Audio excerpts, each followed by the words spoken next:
আজকে মামামের টিফিনে রয়েছে এই যে ভাত, ডাল সেদ্ধ, আর হচ্ছে এখানে থানকুনি পাতা ডাটা দিয়ে একটা তরকারি করে দিয়েছিলাম। এখানে রয়েছে ডিম সেদ্ধ।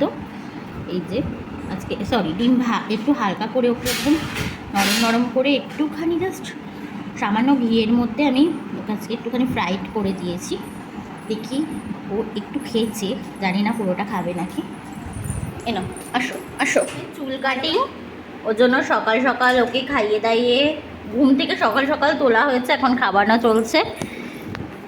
ফাইনালি ওকে এখন চুল কাটাতে বসে পড়েছে। আর এখানে দেখো ওকে প্রথমে খুব দিয়েই কাটা হচ্ছিল। প্রথমে আমরা ভেবেছিলাম যে ট্রিমার দিয়ে কাটাবো, তারপরে বলা হলো না, ট্রিমার দিয়ে কাটানোর নিয়ম নেই। ওখানে আমাদের একটা নিয়ম আছে যে মাইচ পাতার মধ্যে চুলটাকে কেটে রাখতে হবে, আর এখানে দক্ষিণা দেওয়া থাকবে। তো দক্ষিণাটা আমার শ্বশুর নিয়ে আসতে গেছিল, আর এখানে ওর বাবার কোলে বসে চুপ করে বসে কিন্তু চুলটা কাটছিল। একদমই আমরা ভেবেছিলাম মানে ও চুপচাপ বসে থাকবে না, কান্নাকাটি করবে। সচরাচর সব বাচ্চা একটুখানি অস্বস্তি বোধ করে, যেহেতু এটা প্রথম ও চুল কাটা হচ্ছে। ও এই এক্সপিরিয়েন্সটা আগে কখনো ওর হয়নি। এবার হয়তো নেক্সট টাইম যখন আবার চুল কাটার হবে তখন হয়তো বুঝবে যে এর আগেও আমার সাথে এরকম হয়েছিল। কিন্তু ও এবার একদমই বসেছিল, বাট যখন চুলগুলো ঘাড়ে পড়ছে, সুরসুরি লাগছে, তখন ও একটু হাসছিল, নড়ে চড়ে।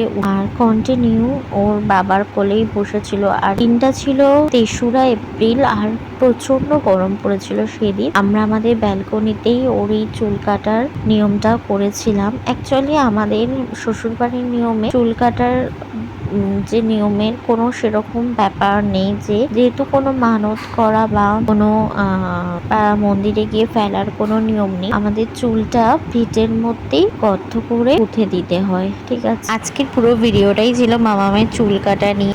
আর এটা 18 মাসের চুল ওর প্রথম কাটা হলো। আর আমাদের নিয়মে এই একবারই ও চুল কাটতে পারবে, আবারও হয়তো পৈতের সময় কাটবে। আর আমি ওকে টাক কোনোদিনও করতে পারবো না। তো এটা খুবই আমাদের কাছে স্পেশাল দিন ছিল। পুরো চুল কাটার সময়টা প্রায় আমাদের সময় লেগেছে 1 ঘন্টা 40 মিনিট মতন, কি তারও একটু বেশি লেগেছে। ও কিন্তু একটুও কাঁদেনি। তারপরে ওর ঠাকুমা এখানে যে ধান ধূপবা দিয়ে একটুখানি মাথায় ঠেকিয়ে দিল, এটা ওদের কোনো নিয়মের মধ্যেই পড়ে। তো ভিডিওটা তোমাদের কেমন লাগলো অবশ্যই জানাও। ভালো লাগলে লাইক করে দিও। টাটা, দেখবে নেক্সট ভিডিওতে। যারা এখনো ফলো করেনি আমাকে ফলো করে নাও। টাটা।